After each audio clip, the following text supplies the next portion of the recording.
Welcome to Candid Catholic Convos, a program brought to you by the Catholic Diocese of Harrisburg. Our mission is to humanize the Church and help you to grow in your faith, love, and understanding.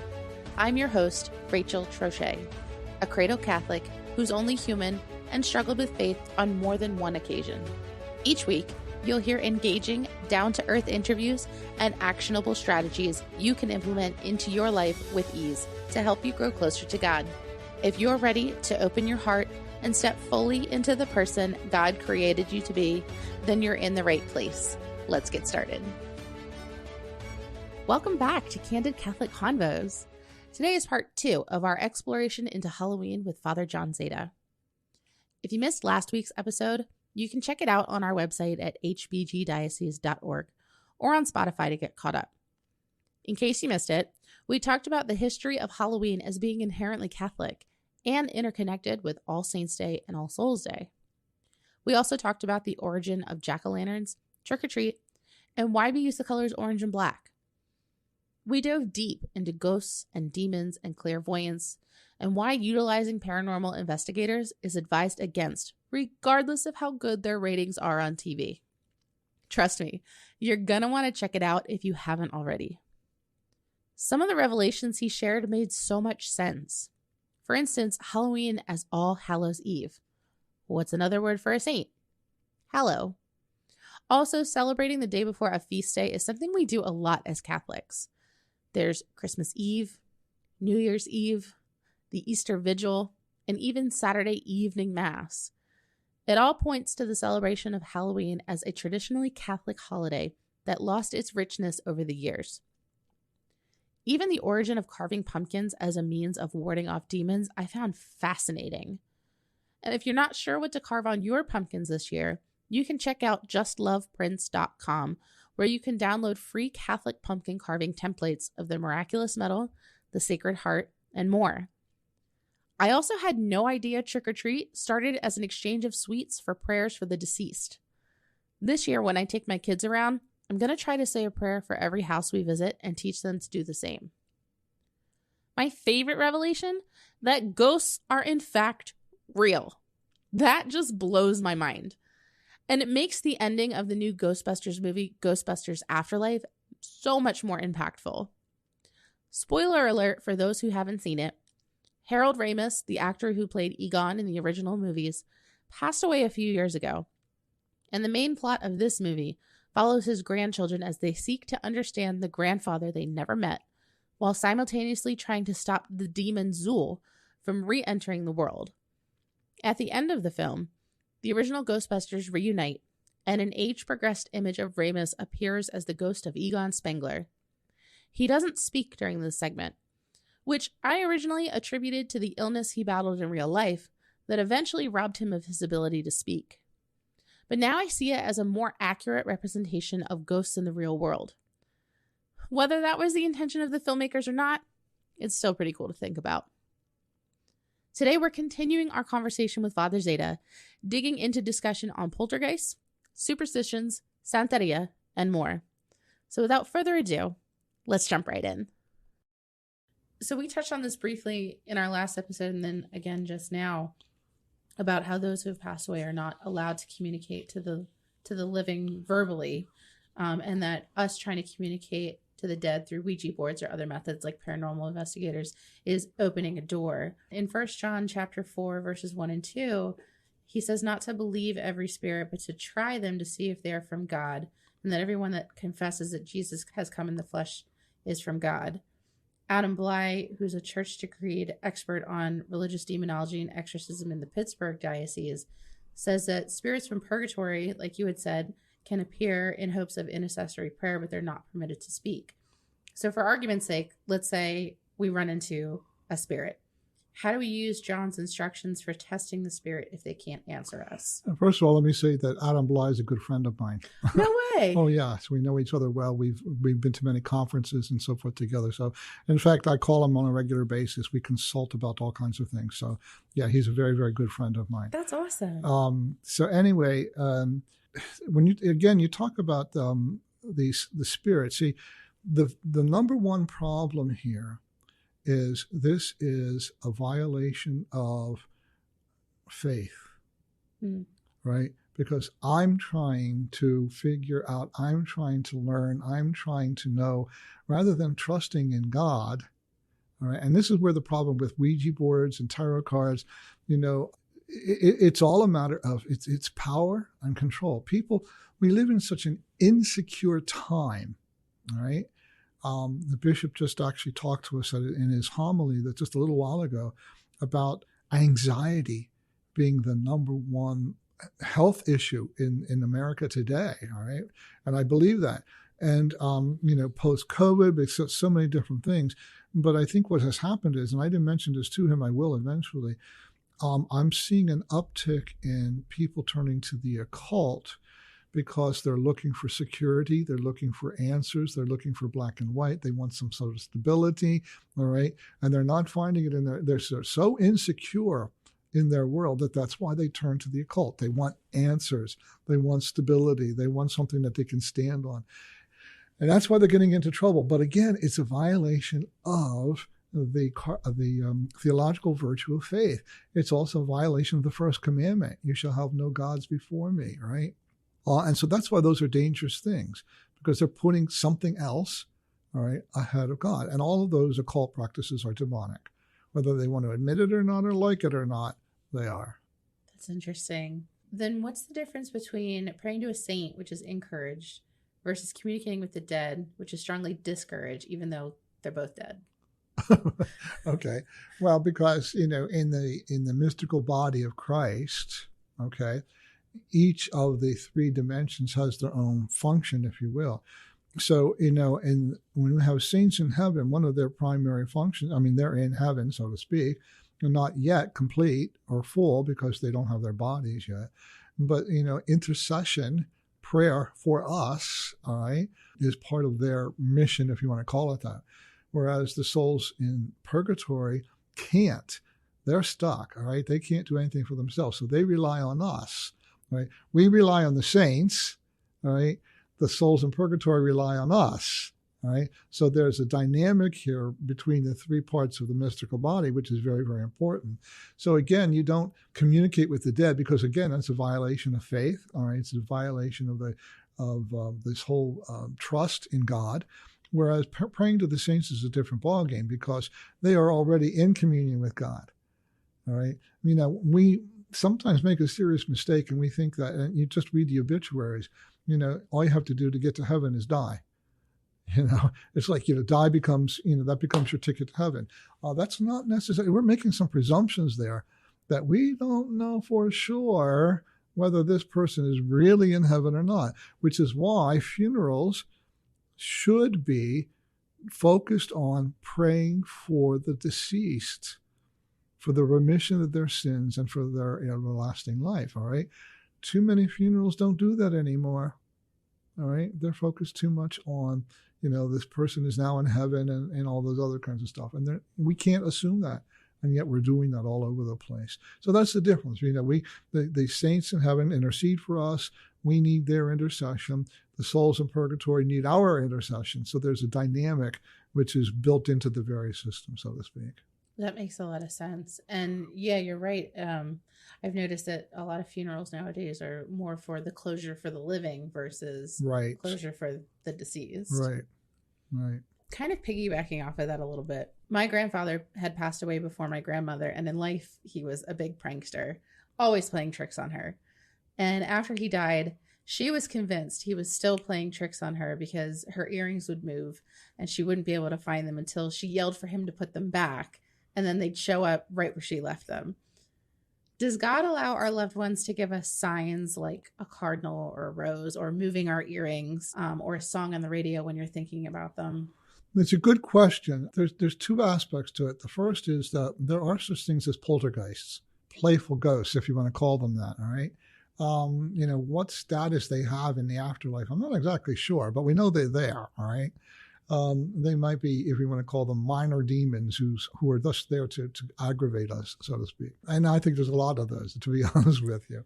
In terms of, we know that the saints have the ability to, by the grace of God or the permission of God, to show up, if you will.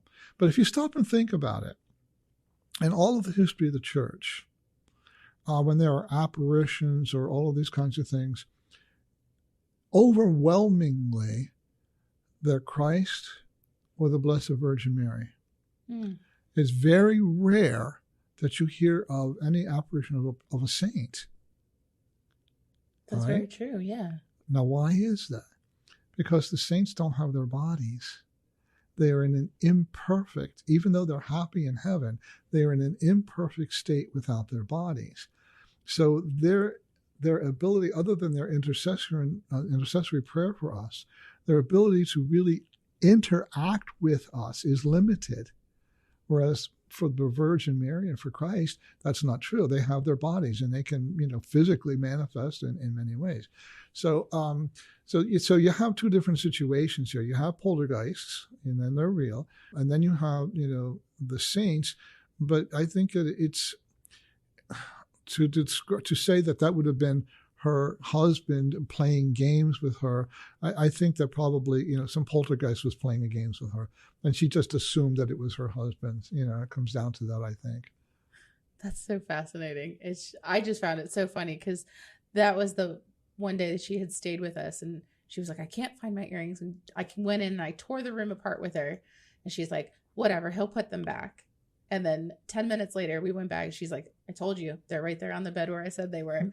So yeah, we've run into that. And, sometimes demons will actually do this sort of thing. I mean, there'll be vicious attacks in which they will move things, knock things off the wall, knock things over, pull chairs out, so they do that sort of thing. As a matter of fact, I've just gotten a call the other day from one of our parishes, and there are some manifestations taking place within the parish, within the church. And they had an incident where the corpus flew, I'm using that word, that's the word they use, flew off of the processional cross at the beginning Mass. That wasn't bumped. They've looked at security cameras. They don't know why this happened, but it literally flew off by itself from the crucifix, from the cross itself. All right. So there's something going on in that particular church that Bishop and I are going to have to make a visit to.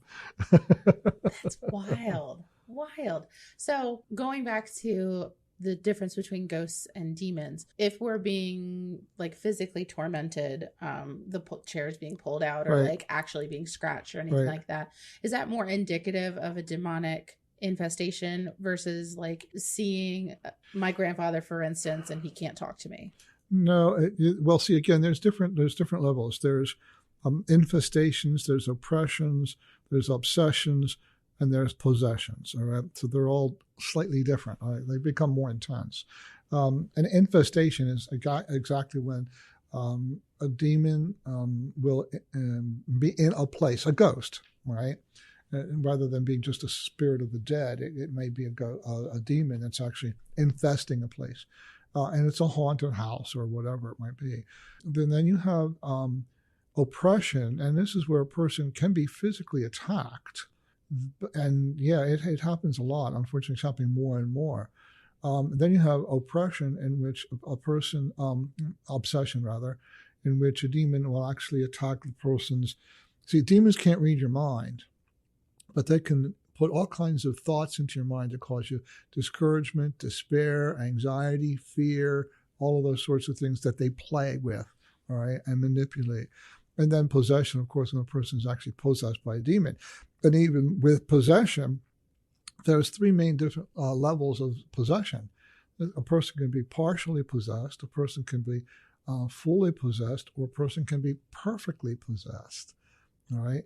Partial possession is a person who is possessed, but they can function normally most of the time, all right? Except every once in a while, a demon will manifest under certain circumstances, certain conditions.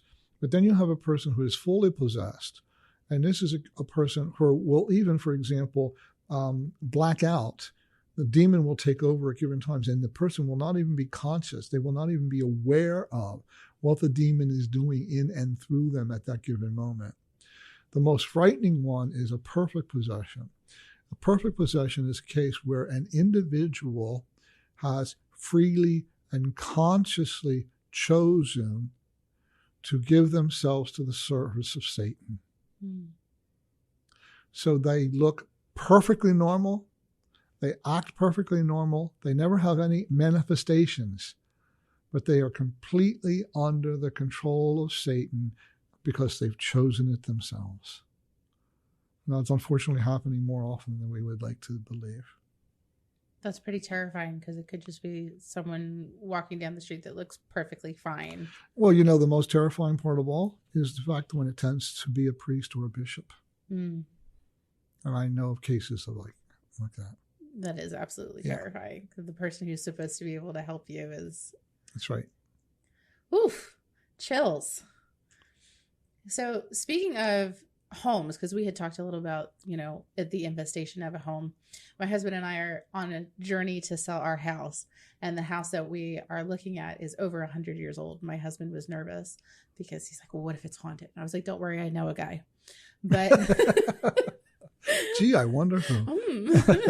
But in that journey, I was starting to get nervous about somebody purchasing our home. And I had learned of the tradition of burying a statue of St. Joseph in your yard, which is still practiced by a lot of real estate agents and homeowners. And what I found interesting in this practice is that it dates all the way back to the 16th century when St. Teresa of Avila buried a medal with St. Joseph's image on it in the soil of a parcel of land that she wanted to purchase for her convent. What's the difference between that practice or saying a novena and a superstition like carrying a rabbit's foot or wearing the same pair of socks to every baseball game? I mean, that's a very, very good point. And some of it can be superstition. All right. So, yes, by all means, you know, burying a statue of St. Joseph, you know, upside down in the yard, you know, that's superstition. All right. But there are cases where what we have actually done is taken St. Benedict medals, which have been exorcised and blessed. And St. Benedict medal must always be exorcised, not just simply blessed. And then you take that and you bury that in the yard. And this is protection against demonic attack. It's not, you know, we're hoping to get the house sold or something like that. No, this is actually protection. Maybe a house has been attacked. So then we will, it's just like when, if I'll do a blessing of a home where there has been some infestation, we will always anoint the doors going outside with exorcised oil. Again, this is protection against the demonic attack. I had one time, it was really, really beautiful, years ago, came to a home to bless it, and they had little children. And so I was anointing the door. Mother got a hold of me later on, and she said to me, my little one, I think she must have been 4 or 5 at the time, she said, Mommy, when Father was doing that, I saw all these demons going right out the door. She said, this little girl saw the demons fleeing the house as I was anointing the doorposts of the house. So yeah, so that's, you know, that's not superstition. That's the church's ritual. That's the church's, you know, sacramentals, you know, as opposed to superstitions where the real estate agent is, you know, putting St. Joseph upside down in the ground, you know. Right, and I'm assuming you can't buy a St. Benedict medal that's been exorcised or blessed on Amazon. Yeah, no. Well, you can buy the medals, but then you have to take them to a priest. And any priest can do that, by the way. It doesn't have to be just an exorcist. It's in the ritual, and any priest has the power to do that particular exorcism. Priest, you know, there are many exorcisms, even in the church's rituals. There's an exorcism in baptism. The RCIA, the rites of election actually include exorcisms. Those are minor exorcisms. Any blessing of a house is actually a minor exorcism, and any priest can do that. All right? It's only when you get to the other higher levels that you call in the exorcist, you know. That's really cool. So I'm making a note to have somebody come. There you go. So kind of, this isn't on the sheet, but you trigger something in my thoughts. When I was growing up, I used to have an imaginary friend. Okay. And I remember when that imaginary friend just like left. Like there was one day that I just stopped seeing her. Right. But I was able to draw pictures of her. And you talked about that little girl who saw the demons leave. And especially as a parent, how can you determine if what your child is seeing is just a figment of their imagination or something you should be concerned about? Again, what you just described in terms of having an imaginary friend is very normal for little children. That's not a problem at all. part of it depends on what they tell the child. Okay, because so sometimes we've had cases where the demons, it would be a demon in this particular case, would tell the child, well, you have to do this or you have to do that for me. If you don't do this for me, I'm going to hurt your parents. I mean, they threaten people, So part of it has to do with what is the actual communication between the child and the imaginary friend. If it's just an innocent sort of, playmate sort of thing. And like you said, they leave. The child reaches a certain point and then they outgrow that, all right? So you just observe the situation and ask questions and, see what's going on. You don't try to suppress it or anything like that because that could be, more dangerous for the child in the long run. But you just observe.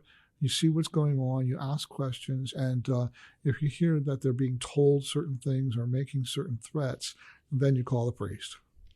Good to know. Good to know. So going back to superstitions, my husband's family is from Puerto Rico, and in Hispanic cultures, especially, Santeria is very present. I'm aware of it. For everybody listening who doesn't know, Santeria is an Afro-Caribbean religion that mixes Catholicism, witchcraft, and voodoo, with the Roman Catholic element being most obvious in the way their deities are associated with Catholic saints like St. Barbara. Its practice relies heavily on superstition and rituals and ceremonies, which we view as witchcraft. But to the outside, and I don't mean to sound super challenging on this, it was just the way it came out. Doesn't our Mass and the whole basis of our faith seem like rituals and superstitions? Ritual, yeah. Superstition, no. Okay, because the entire sacramental system of the church is ritual, all right? In fact, human beings need ritual. You go through a ritual every single day. You get up, you go through a certain ritual as you prepare to go to work, as you take care of your child, as you prepare breakfast or dinner. Ritual is part and parcel of human experience.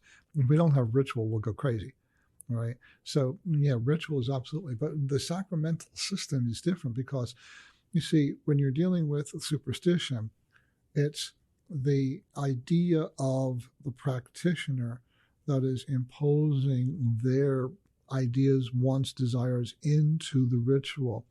Whereas for the church's sacramental system, the Mass and the sacraments, it's not that way at all. I'm not imposing my ideas into the Mass. All right? This is part of divine revelation which has been given to us. I am entering into the ritual. I am not projecting the ritual. It's a completely different ballgame, totally different ballgame. That's interesting. So I know a little bit about it just because my husband's family is familiar with it. Right. When we were first married, we lived in a very Hispanic neighborhood.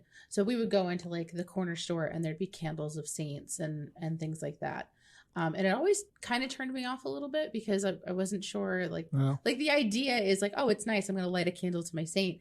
But then when you learn more about it, it's not as innocent as it seems. Exactly. Could you expand a little bit on Santeria and what some of the dangers are? Well, again, you're right. They use the names and images of Catholic saints, and that was a way of pulling the wool over people's eyes so that they didn't know that they were really worshiping demons. Pure and simple. That's what it is. All right. And it's all about power and it's all about control.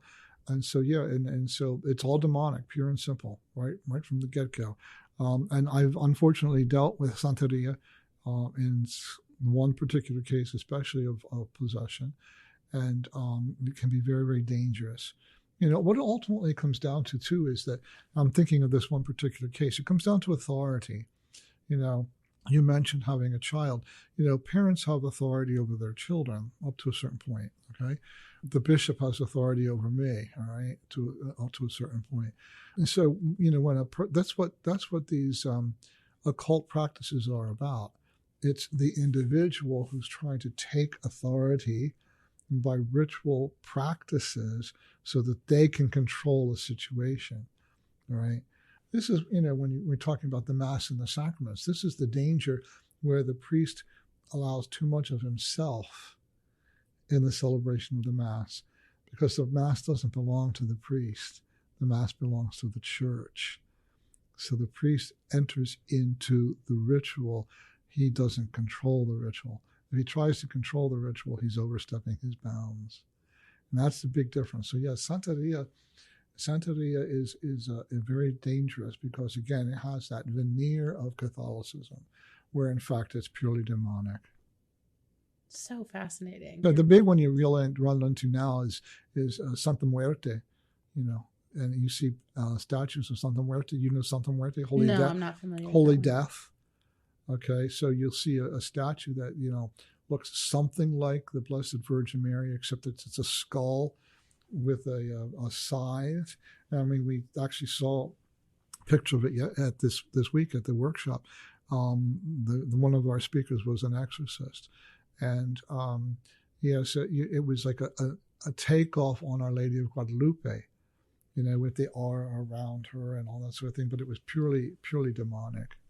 Again, appropriating Catholic ritual, Catholic practice, to demonic purposes.